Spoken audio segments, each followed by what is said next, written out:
Nunca he sido de andar viendo entrevistas a millonarios en YouTube, porque, seamos sinceros, ¿para qué quiero escuchar a un tipo con un yate y 5 casas decirme que el dinero no da la felicidad? Pero ese día estaba en casa de mi hermana Rosa, y su marido, que está obsesionado con esas cosas, tenía un video puesto en la tele mientras comíamos.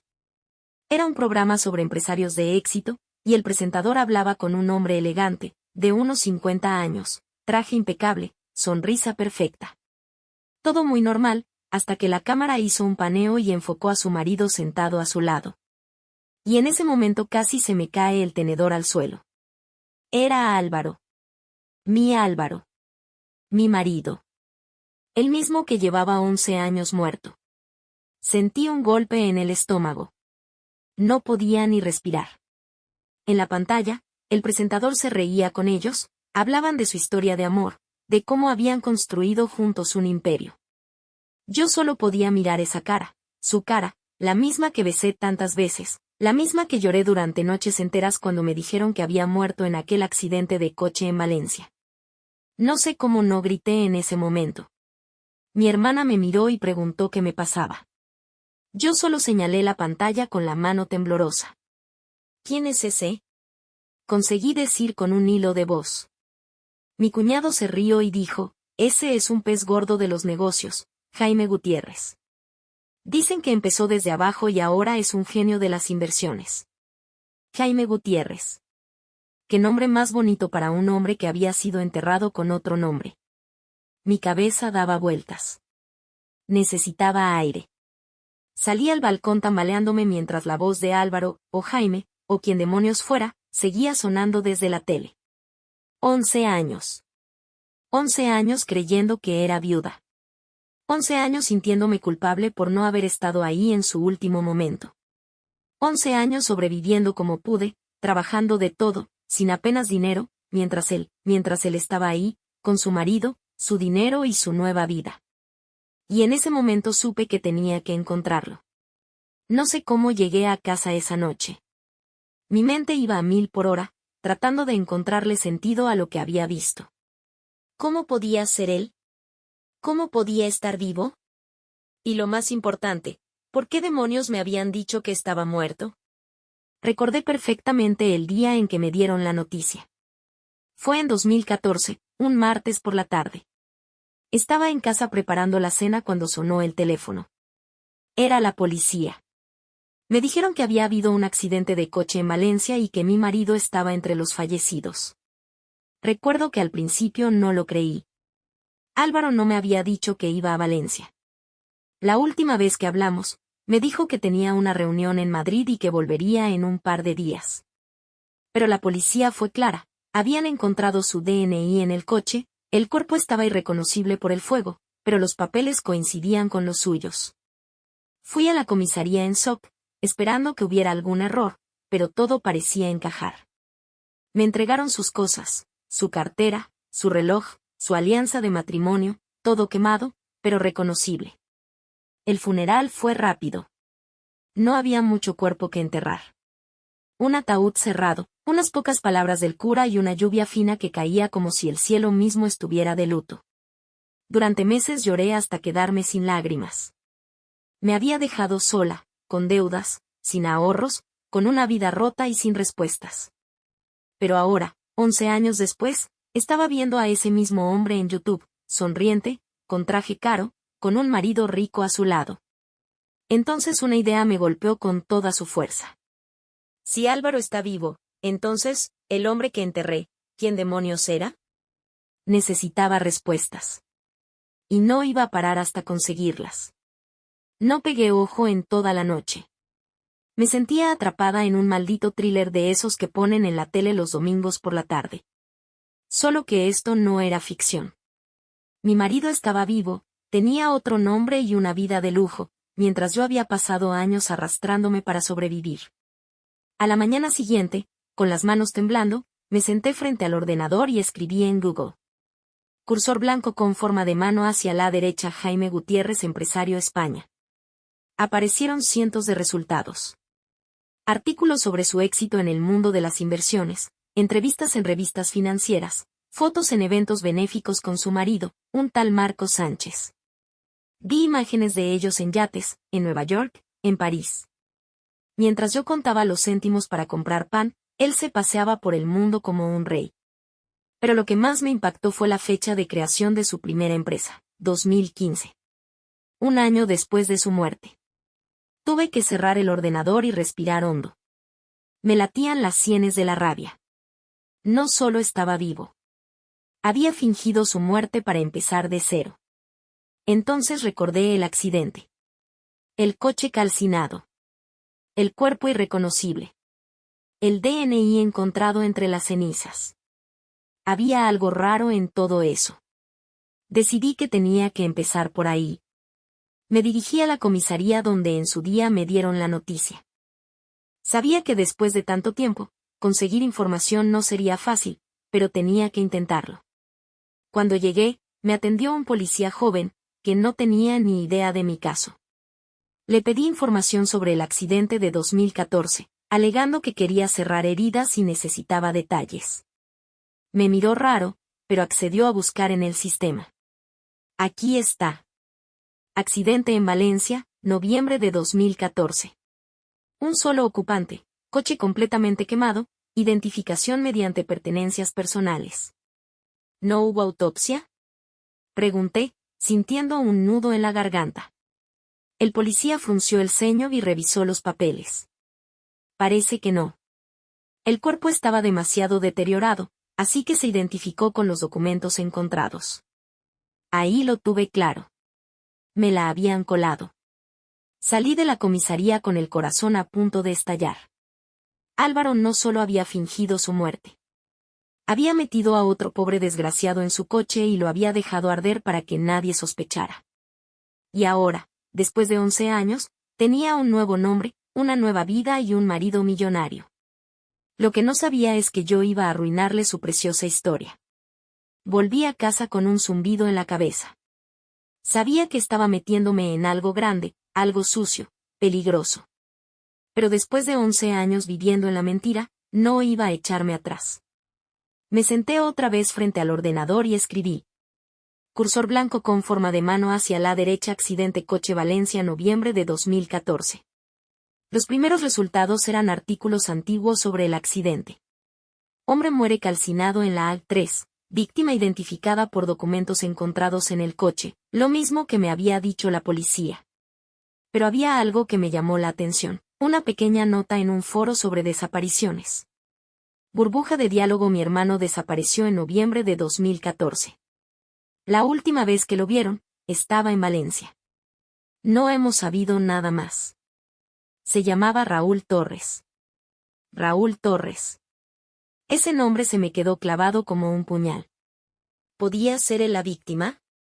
¿Podía ser su cuerpo el que yo había llorado y enterrado como si fuera el de Álvaro? No perdí tiempo. Contacté con la persona que había escrito el mensaje, una mujer llamada Lucía Torres.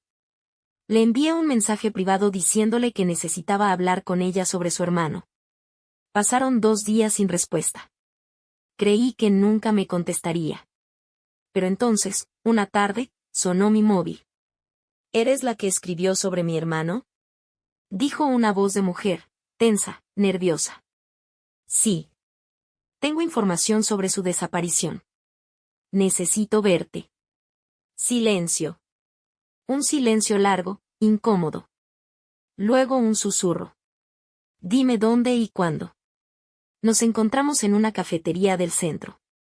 Lucía era una mujer de unos 40 años, con el rostro marcado por la tristeza. Cuando me vio, me estudió con recelo, como si no supiera si confiar en mí. ¿Qué sabes de Raúl? Tragué saliva. No podía soltarle todo de golpe. Creo que, suspiré, buscando las palabras. Creo que su desaparición está relacionada con un accidente de coche en Valencia. Vi cómo su cara se descomponía. ¿Accidente? Pero si nunca encontraron su coche, nunca supieron qué pasó. Ahí lo supe. Ella no tenía ni idea de que su hermano había sido dado por muerto en lugar de mi marido. Lucía, necesito que me digas todo lo que recuerdes de su desaparición. Todo. Ella dudó, pero al final empezó a hablar. Raúl tenía problemas de dinero. Trabajaba en lo que podía, pero siempre estaba en apuros. Un día me dijo que había encontrado un trabajo fácil, bien pagado, que solo tenía que hacer un favor a alguien. No quiso decirme más. La última vez que hablé con él fue el 5 de noviembre de 2014. Estaba en Valencia. Me dijo que volvería en 2 días. Nunca volvió. Me temblaban las manos. Las fechas coincidían exactamente con la muerte de Álvaro. Raúl había desaparecido justo cuando Álvaro murió. No era una coincidencia. Lucía, dije en voz baja. Creo que sé qué pasó con tu hermano. Lucía me miró con los ojos entrecerrados. Desconfiada. Cautelosa. Como si sintiera que estaba a punto de escuchar algo que le cambiaría la vida. Y no se equivocaba. ¿Qué sabes? Preguntó con la voz tensa. Tomé aire. Tenía que medir bien mis palabras. Creo que tu hermano, tragué saliva. Creo que su cuerpo fue el que encontraron en el coche calcinado en Valencia. Lucía palideció. No, no puede ser. ¿Cómo? Le expliqué lo que había descubierto. Como la policía identificó el cadáver solo por los documentos encontrados en el coche. Como mi marido, Álvaro, había sido dado por muerto sin una autopsia real, sin pruebas definitivas. Lo que creo, susurré, sintiendo un escalofrío, es que alguien metió a tu hermano en ese coche. Lo usaron para fingir la muerte de otro hombre. Lucía se quedó sin aliento.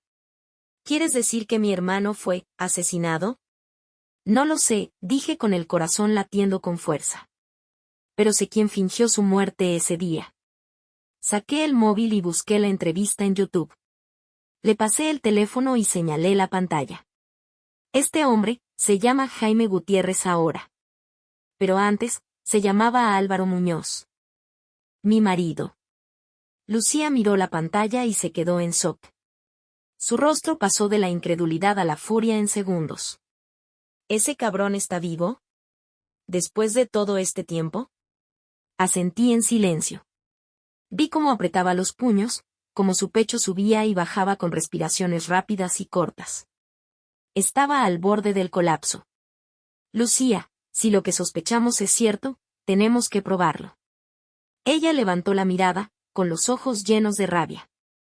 Ese hijo de puta me quitó a mi hermano. Me mintieron todos estos años.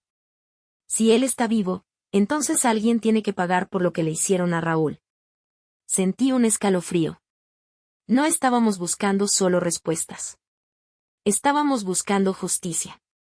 Y, tal vez, venganza. Lucía y yo salimos de la cafetería con una única idea en la cabeza: descubrir la verdad, toda la verdad. Ya no se trataba solo de mi marido mintiéndome. Alguien había muerto en su lugar. Y si lo que sospechábamos era cierto, Álvaro no solo era un mentiroso, sino un asesino. Nos dividimos el trabajo. Yo intentaría averiguar más sobre Jaime Gutiérrez, su vida actual, su negocio, sus movimientos. Lucía se centraría en Raúl, su trabajo antes de desaparecer, las personas con las que estaba en contacto. Y así empezó nuestra pequeña investigación amateur. Tachuela de pizarrón de corcho lo que descubrí sobre Jaime Gutiérrez. Busqué cada pedazo de información que pude encontrar sobre mi marido renacido. 2015. Creó su primera empresa de inversión en Madrid, con una inversión inicial sospechosamente alta para un hombre que no existía. 2017. Se casó con Marco Sánchez, un empresario bastante influyente. 2020. Su empresa ya tenía contratos con varias multinacionales y manejaba millones de euros. Todo esto me olía muy mal. Álvaro nunca había sido un genio de los negocios. Era un hombre listo, sí, pero no tenía el dinero ni los contactos para levantar un imperio así de la nada. Así que me pregunté, ¿de dónde salió su primera gran inversión? Después de muchas búsquedas, encontré algo. Un nombre. Miguel Herrero. Un empresario de Madrid que había sido acusado de lavado de dinero en 2016, pero salió libre por falta de pruebas. Y curiosamente, fue uno de los primeros socios de Jaime Gutiérrez. No tenía pruebas, pero mi intuición me decía que Álvaro no había desaparecido solo por amor o por escapar de su vida anterior. Había algo mucho más grande detrás de todo esto. Tachuela de pizarrón de corcho lo que Lucía descubrió sobre su hermano. Días después, nos volvimos a encontrar. Lucía tenía los ojos inyectados en sangre. Descubrí algo. Y es jodidamente grave. Me tensé. Dime. Lucía sacó unos papeles. Raúl no solo estaba metido en problemas de dinero. Estaba trabajando como conductor para una empresa de transportes ilegales. Pequeños trabajos, nada serio, hasta que, un mes antes de desaparecer, recibió un pago de 10.000 euros por un solo encargo. Mi estómago se revolvió. ¿Qué tipo de encargo? Lucía apretó los labios. No lo sé. Pero después de ese trabajo, desapareció. Un sudor frío me recorrió la espalda. Todo estaba encajando. Raúl aceptó un trabajo que pagaba demasiado bien. Días después, desapareció. Lo encontraron calcinado en un coche que la policía identificó como el de mi marido. Y justo después, Álvaro desapareció, solo para renacer como Jaime Gutiérrez con una fortuna de origen dudoso. Nos miramos. Sabíamos lo que teníamos que hacer. Si queríamos respuestas reales, teníamos que encontrar a alguien que hubiera estado allí ese día. Y teníamos una pista, Miguel Herrero, el socio de Álvaro. No iba a ser fácil. Pero ya habíamos llegado demasiado lejos para echar marcha atrás. Miguel Herrero no era un hombre al que podías encontrar con una simple llamada. Si estaba metido en negocios turbios, no iba a recibirnos con los brazos abiertos. Pero ya estábamos metidas en esto hasta el cuello, y necesitábamos respuestas. Lucía y yo nos pasamos días buscando información sobre él. ¿Dónde vivía? ¿Dónde hacía negocios? ¿Quiénes eran sus socios? Después de mucha paciencia y horas en internet, encontramos algo útil. Tachuela de pizarrón de corcho Herrero tenía una oficina en un edificio discreto en Madrid. No estaba su nombre, claro, pero un foro de negocios dudosos lo mencionaba como un lugar donde la gente con dinero podía hacer preguntas sin levantar sospechas. Era nuestra mejor oportunidad. Tachuela redonda el plan. Lucía no quería que fuéramos. Tenía miedo, y con razón. Esta gente no es como tu marido, Elena. No son mentirosos de mierda con trajes caros. Son criminales de verdad. Lo sé, dije, sintiendo un nudo en el estómago, pero necesitamos a alguien que nos confirme lo que pasó con Raúl. Al final, accedió a venir conmigo, pero con una condición, teníamos que ir preparadas. Lucía consiguió un pequeño micrófono espía. No teníamos pruebas aún, pero si Miguel decía algo útil, lo tendríamos grabado.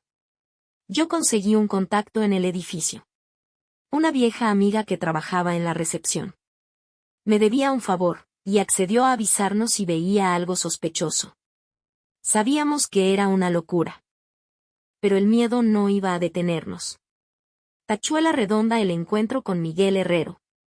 Entramos en el edificio intentando parecer seguras. Como si perteneciéramos a ese mundo. La oficina de Herrero estaba en el segundo piso. Puerta negra, sin nombre.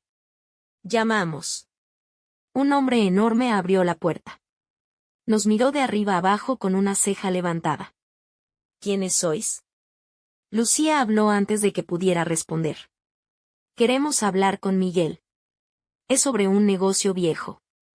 El gorila dudó, pero al final nos dejó pasar. Y ahí estaba él. Miguel Herrero. Un hombre de unos 60 años, elegante pero con esa mirada que solo tienen los que han hecho cosas que no pueden contar. ¿Quiénes sois y por qué demonios me molestáis? Me aclaré la garganta y hablé con la voz más firme que pude. Queremos hablar de un accidente en Valencia. En 2014. Vi cómo su expresión cambió. Fue solo un segundo, pero fue suficiente. Se reclinó en su silla, fingiendo indiferencia. No sé de qué me habláis. Lucía sacó su móvil y le mostró una foto de su hermano. ¿Y de este hombre? ¿Tampoco sabes nada? Herrero miró la foto, y por primera vez pareció incómodo. Escuchad, niñas. No sé quiénes sois ni qué queréis, pero os voy a dar un consejo. Se inclinó hacia nosotras con una sonrisa fría. Si os importa vuestra vida, dejad de hacer preguntas. Mi sangre se heló. Nos habíamos metido en algo más grande de lo que pensábamos. El silencio que se formó en la habitación después de esas palabras era denso, como si de repente el aire se hubiera vuelto más pesado. Nos acababa de amenazar. Pero en lugar de asustarme, sentí una rabia ardiente subir por mi pecho.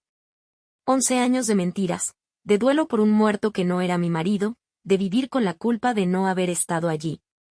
Y ahora este desgraciado me decía que me callara o me mataban. No. No iba a callarme. Lo único que queremos es la verdad, dije, mirándolo directamente a los ojos. Sabemos que Raúl Torres trabajó para alguien en 2014.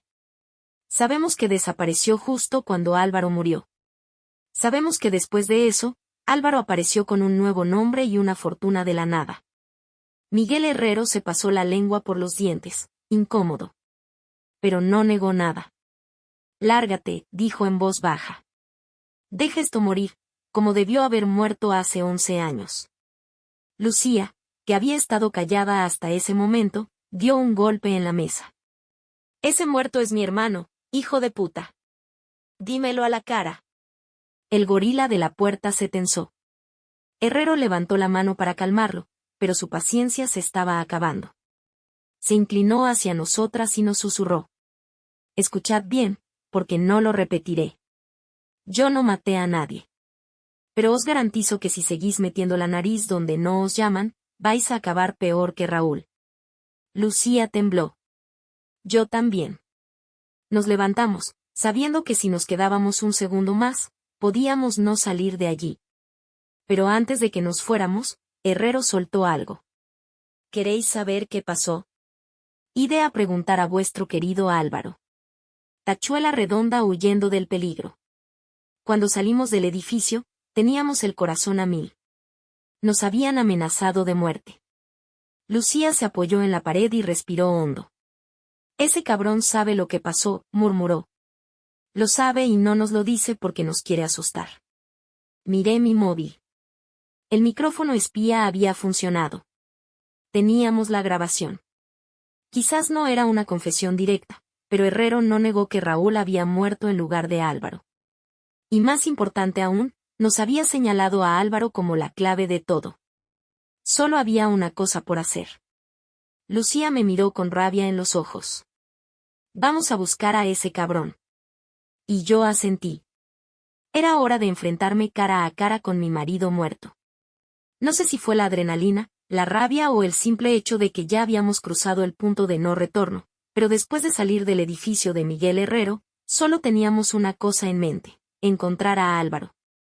O mejor dicho, Jaime Gutiérrez. ¿Tachuela de Pizarrón de Corcho dónde estaba?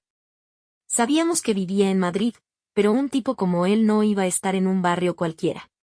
Los ricos se esconden en urbanizaciones cerradas, rodeados de seguridad y paredes altas. Lucía y yo nos pasamos toda la noche buscando información. Su última aparición pública había sido en un evento benéfico hace un par de semanas. Fotos con políticos, empresarios, su marido Marcos a su lado, sonriendo como si no tuviera ni idea de que se casó con un muerto. Pero había algo más. Tachuela de Pizarrón de Corcho. Una noticia reciente mencionaba que Jaime y su esposo estaban de vacaciones en Marbella. Marbella. Claro. Los millonarios siempre acaban allí. Playas privadas, hoteles de lujo, yates. Era el momento perfecto para acercarnos. Tachuela redonda el viaje a Marbella. Lucía y yo conseguimos un coche prestado y salimos esa misma madrugada. No podíamos arriesgarnos a perder nuestra única oportunidad. Nos turnamos para conducir, tomando café en cada gasolinera para no quedarnos dormidas. Ninguna hablaba demasiado. Solo pensábamos en lo que íbamos a hacer. Cuando lo vea, quiero matarlo, dijo Lucía, de repente, con la mirada fija en la carretera. No respondí. Porque en el fondo, yo también. No solo por haberme mentido, no solo por haber fingido su muerte, sino porque sabía que él había estado involucrado en lo que pasó con Raúl. La pregunta era, ¿hasta qué punto? Tachuela redonda cara a cara con el muerto. Llegamos a Marbella al amanecer. El sol dorado iluminaba el mar y las calles estaban tranquilas. Demasiada paz para la tormenta que se venía. Encontramos el hotel donde Jaime y su marido estaban alojados.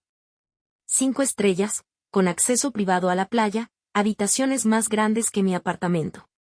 Nos sentamos en un café cerca de la entrada y esperamos. Pasaron 2 horas. 3. 4. Y entonces lo vimos. Álvaro. Mi marido muerto. Salía del hotel con gafas de sol, vestido con ropa cara, de la mano de su nuevo esposo. Como si nunca hubiera tenido otra vida. Mi corazón se aceleró.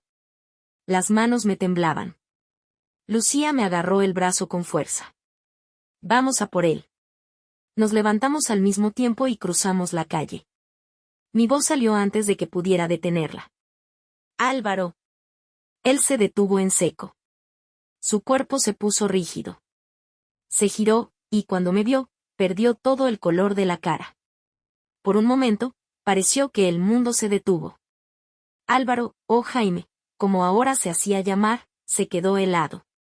Su mandíbula se tensó, sus labios se entreabrieron, y su mano, que segundos antes sujetaba la de su marido, se aflojó. Lucía y yo seguimos avanzando. No le dimos tiempo a reaccionar. ¿Qué pasa, Álvaro? No me saludas. Dije con una sonrisa fría, sintiendo cómo me hervía la sangre. Su marido, Marcos, nos miró confundido. Cariño, ¿qué pasa? ¿Quiénes son estas mujeres? Álvaro tardó unos segundos en responder. Parecía en shock. Pero cuando habló, lo hizo con la voz baja y tensa. No aquí. Intentó agarrarme del brazo para apartarme, pero Lucía lo golpeó con fuerza en el pecho. No me toques, cabrón. Escupió. ¿Dónde está mi hermano? ¿Qué hiciste con él? La confusión en la cara de Marcos se convirtió en alarma. Jaime, ¿qué significa esto? ¿Quiénes son? Jaime. El nombre falso me revolvió el estómago.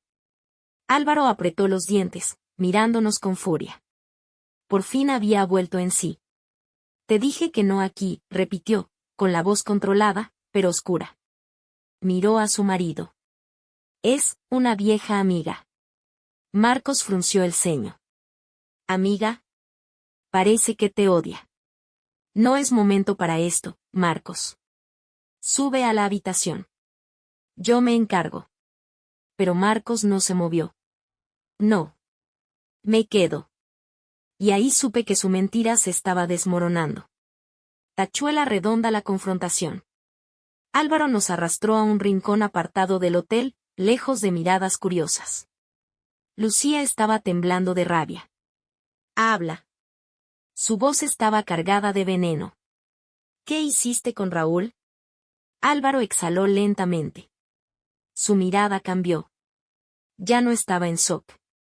Ahora nos miraba con frialdad. Os estáis metiendo en cosas que no entendéis, dijo. Esa frase me hizo explotar. No me jodas, Álvaro. Te vi en un ataúd. Lloré por ti.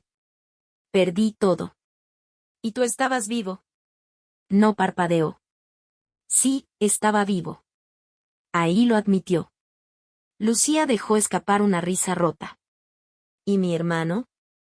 Álvaro no respondió al instante. Su silencio lo dijo todo. Entonces Lucía sacó el móvil y pulsó un botón. El audio de Miguel Herrero empezó a sonar. Celular si queréis saber qué pasó, id a preguntar a vuestro querido Álvaro. Su cara cambió. Por primera vez, pareció nervioso.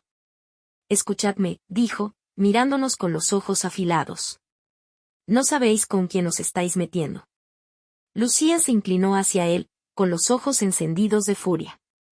No me importa. Dime qué pasó con mi hermano. Y entonces Álvaro sonrió. No una sonrisa de disculpa, ni de miedo. Una sonrisa cínica. Si quieres la verdad, Lucía, entonces te la diré.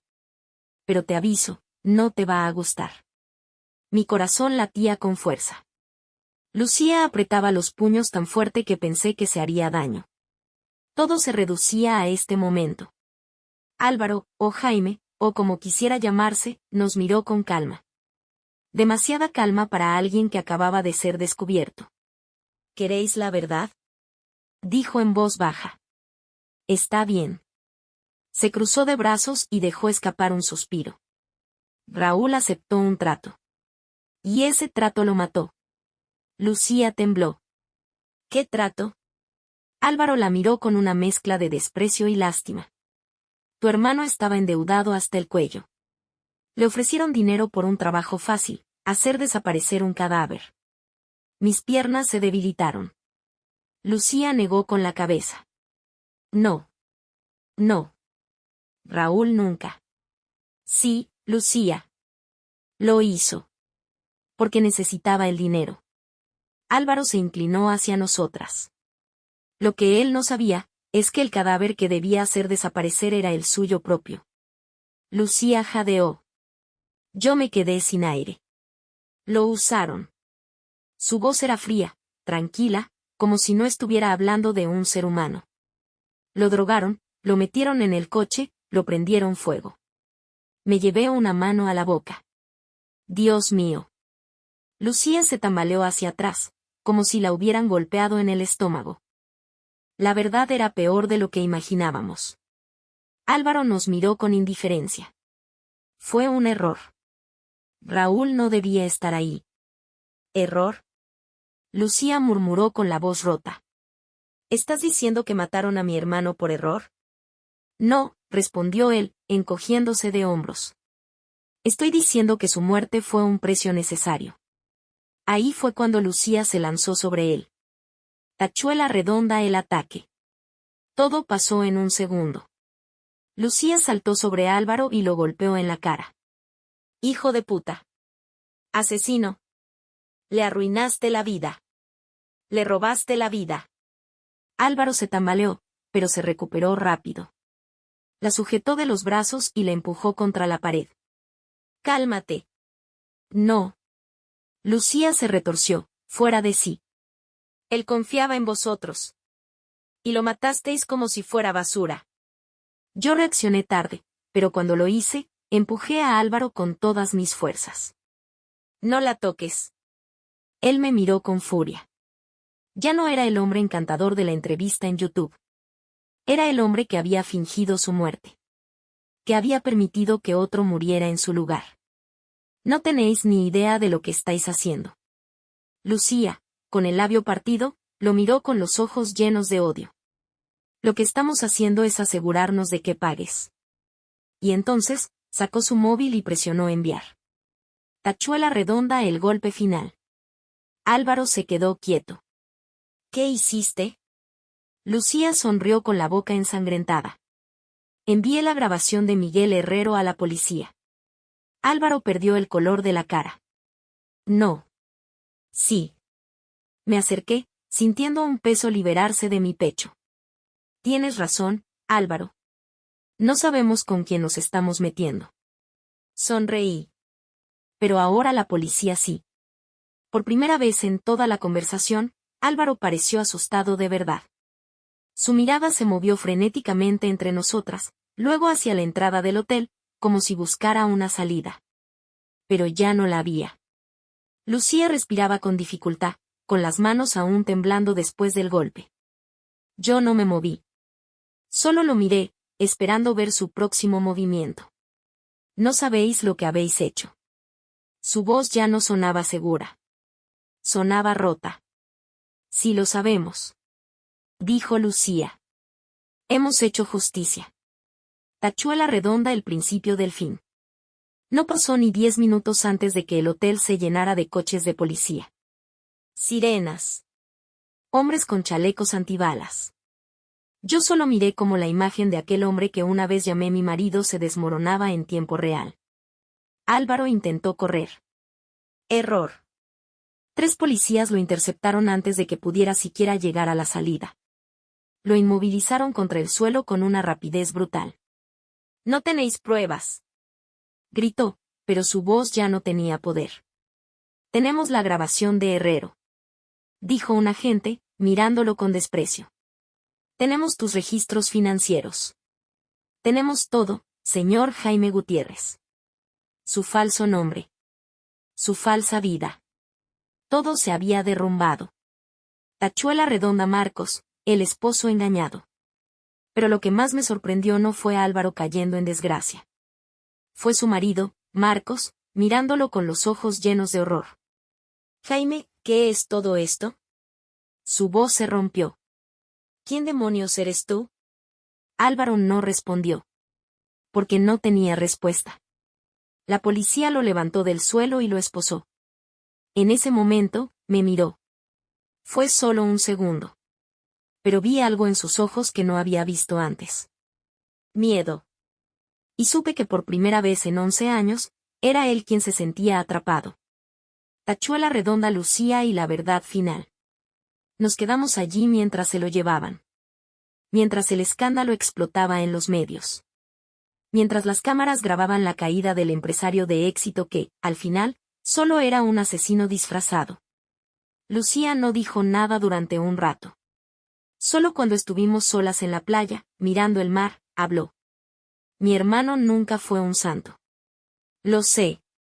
Pero no merecía esto. No. No lo merecía. Suspiró, como si todo el peso de los años por fin se liberara de su pecho.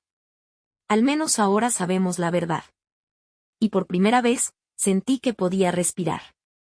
Álvaro fue detenido oficialmente esa misma noche. Los periódicos no tardaron en explotar con la noticia. Empresario millonario arrestado por fraude e identidad falsa. Claro, los medios aún no sabían la parte más oscura de la historia. Lo de Raúl. Lo del cadáver en el coche. Pero lo sabrían. La policía estaba investigando cada rincón de su vida. Sus negocios, sus contactos, el dinero con el que empezó todo. Y cuando tiras de un hilo tan podrido, todo se desmorona. Tachuela Redonda, el último encuentro. 2 semanas después, la policía me llamó. Quiere verte. Álvaro. Me temblaron las manos, pero acepté. Tenía que cerrar esto. Lo vi a través del cristal de la sala de visitas. Sin traje, sin lujos, sin la sonrisa falsa que llevaba en las entrevistas. Solo un hombre acabado. Me senté frente a él, pero no hablé. Esperé. Álvaro me miró, con esa expresión que no supe leer. Ni arrepentimiento, ni furia. Algo más vacío. Nunca quise que lo descubrieras así, dijo al final. No respondí. No iba a ser para siempre, continuó. Solo necesitaba desaparecer un tiempo. Me reí. No pude evitarlo. 11 años no es un tiempo, Álvaro. Es toda una vida. Se pasó las manos por la cara. ¿Qué querías que hiciera, Elena? Me metí en algo demasiado grande. No había salida. Apreté los dientes. Había salida. Solo que para ti, la salida era dejar que otro muriera en tu lugar. Álvaro guardó silencio. Porque sabía que era verdad. Nos quedamos mirándonos, 2 personas que alguna vez compartieron una vida, pero que ya no tenían nada en común. Y en ese momento, lo entendí, nunca fue un accidente. Siempre fue una elección. Tachuela Redonda, la despedida. Me levanté y lo miré por última vez. Que te pudras, Álvaro. Salí de la sala sin volver la vista atrás.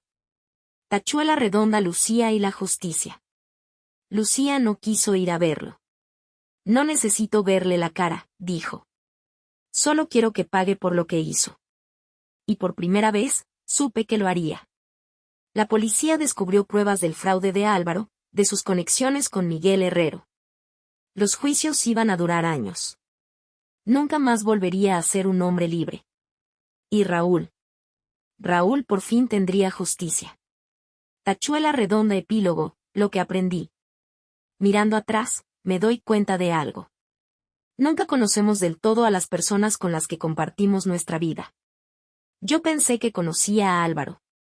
Que era mi esposo, mi compañero. Mi futuro. Pero la verdad es que solo conocía la parte de él que me quiso mostrar. Y cuando llegó el momento de elegir entre su vida y la de otro, eligió salvarse él. Yo nunca fui su final feliz. Pero ahora, por fin, él era el mío. Para que las historias salgan más a menudo, suscríbete al canal y escribe tus impresiones en los comentarios.